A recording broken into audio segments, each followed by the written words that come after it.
Welcome to நீங்கள் பாலகிருஷ்ணன். இன்றைக்கி பார்த்தீங்கன்னா ஒரு முக்கியமான டாபிக் பார்க்க போகிறோம். அதுக்கு நம்ம சேனல் சப்ஸ்கிரைப் பண்ணுங்க. நீங்கள் கொடுக்குற ஒரு சின்ன சப்ஸ்கிரைப் கொண்டு பெரிய வீடியோக்கள் மேக் பண்ணுறதுக்கு நம்ம ரொம்ப ஹெல்ப்ஃபுல்லாக இருக்கும். வாங்க வீடியோக்குள்ளே போகிறோம். பார்த்தீங்கன்னா இந்த டாப்பிக்கை நான் சொல்லிக்க முன்னாடி நீங்களே கெஸ் பண்ணலாம். அதாவது அமோனியசங்கள் மற்றும் குள்ள மனிதர்கள் வாழ்ந்ததாக கருதப்படும் ஒரு இடம். பார்த்தீங்கன்னா இது மலைப்பகுதி தான். ஆனால் பார்த்தீங்கன்னா ரொம்ப ஒரு அடர்ந்த காடு. அந்த அடர்ந்த காடுக்குள்ளே போனீங்கன்னா போக போக ரொம்ப பிரமிப்பாகவும் ரொம்ப இருட்டாகவும் இருந்துகிட்டே இருக்கும். அதில் பார்த்தீங்கன்னா மலை பாம்புகள், சாதாரண பாம்புகள் எல்லாமே பார்த்தீங்கன்னா அடர்ந்த காட்டுக்குள்ளே காணப்படுது. ஆனால் சில பாம்புகள் இந்த செடி மேலே தலையாக தொங்கப்படுதாகவும் சொல்லப்படுது. அது பார்த்தீங்கன்னா கரடிகள் போன்ற வனவிலங்குகள் அடர்த்தி மிகுந்த இந்த காட்டுப்பகுதியில் காணப்படுதான் கருதப்படுது. இது வேறு ஒன்றுமில்லை, நீங்கள் கெஸ் பண்ண கொல்லிமலை தாங்க. நம்ம கொல்லிமலை பார்த்தீங்கன்னா ஒரு பெரிய ஒரு அமானுஷங்கள்னு சொல்கிறத விட ஒரு இயற்கை அழகு கொஞ்சம், அதாவது ஒரு பசுமை நிறைந்த பகுதின்னு சொல்லலாம். இதில் பார்த்தீங்கன்னா இந்த 71 கொண்டை ஊசி ஹேர்பின் அந்த பெண்டுன்னு சொல்லுவாங்க. அது பார்த்து அதை கடந்து நம்ம போகணும். இது பைக் வழியாக நம்ம இது போகும்போது பார்த்திங்கன்னா, இல்லாட்ட கார் வழியாக போகும்போது பார்த்திங்கன்னா ரொம்ப பிரமிப்பாகவும் ரொம்ப ஆச்சரியமாகவும் இருக்கும். அந்தளவு பச்சை பசல்னு காணப்படுது.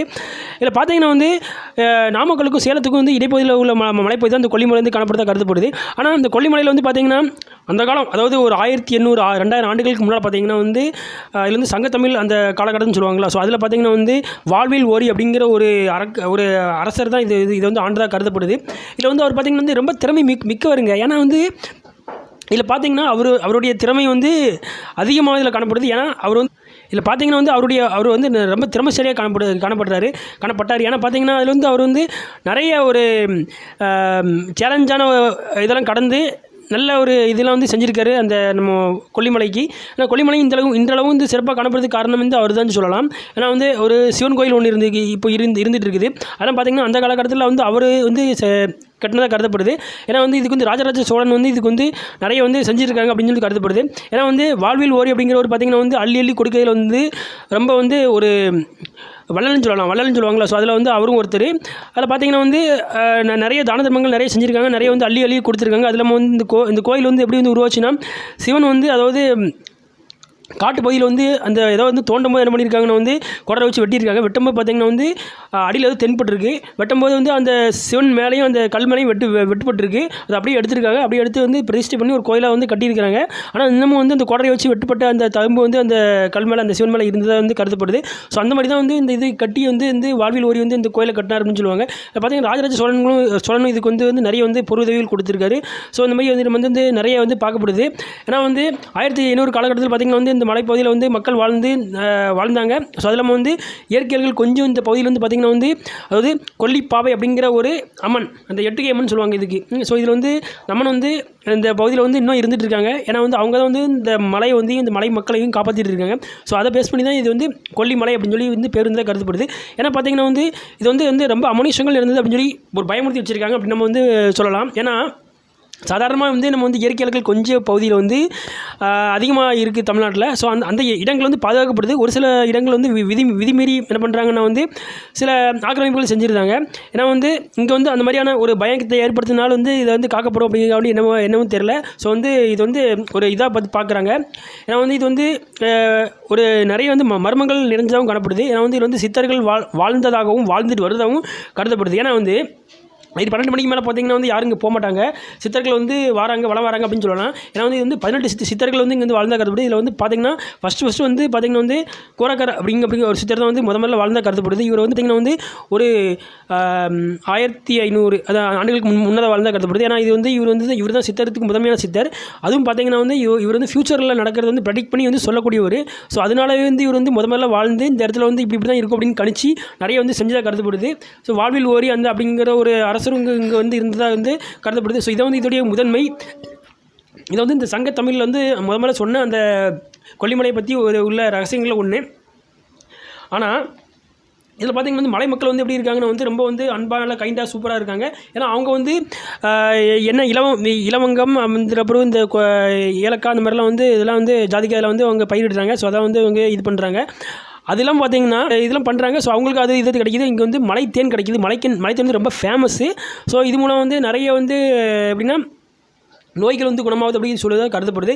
ஆனால் அந்த மலைக்கு வந்து ஒருத்தங்க போகிறாங்க அப்படின்னா ஒரு ஏதாவது ஒரு தப்பான எண்ணத்தோட இல்லை இயற்கையை வந்து சேதப்படுத்தணும் அப்படின்னு சொல்லி போகிறாங்கன்னா அந்த எட்டுக்கை அம்மன் இல்லாட்டா அந்த கொல்லிமலை அந்த கொல்லிப்பாவைன்னு சொல்கிறாங்களா அந்த அம்மன் வந்து என்ன பண்ணுறாங்கன்னா இவங்களுக்கு வந்து தக்க தண்டனை கொடுக்கறதா கருதப்படுது. ஏன்னா அவங்க மேலே இருந்து கீழே வரும்போது ஒரு சின்ன அடியோ ஆக்சிடென்ட்டோ அந்த மாதிரி ஆகுது. ஏன்னா வந்து இது வந்து நம்ம சொல்லலை, இது வந்து அந்த போயிட்டு வர்றவங்க வந்து சொல்கிறாங்க. ஸோ வந்து நம்ம நல்ல எண்ணத்தோடு போகும்போது நம்ம வந்து வழி தவறி போனால் கூட அதில் வந்து நம்ம வந்து அந்த சித்தர்கள் இல்லாட்டா வந்து அங்கே இருக்க அங்கே இருக்கிற தெய்வங்கள் வந்து என்ன பண்ணுறாங்கன்னா வந்து ஒரு மனுஷங்க உருவத்தில் இல்லாட்ட விலங்குகள் உருவத்தில் என்ன பண்ணுறாங்கன்னா வந்து நம்மளுக்கு வந்து திசை மாதிரி போனால் கூட அது வந்து கரெக்டான திசையை நோக்கி நம்மளுக்கு வந்து மாற்றி விட்டு நம்மளை வந்து கரெக்டான பாதைக்கு வந்து கொண்டு வந்துருந்தாங்க. ஸோ அந்த அளவுக்கு வந்து இது வந்து நல்ல ஒரு இதாக வந்து நல்ல ஒரு ஃபேமஸான இடமாகவும் நல்ல வந்து மக்கள் வந்து பாதுகாக்கிற இடமும் வந்து கருதப்படுது. இங்கே தெய்வங்கள் நிறைஞ்சிருக்காங்கன்னு சொல்லப்படுது.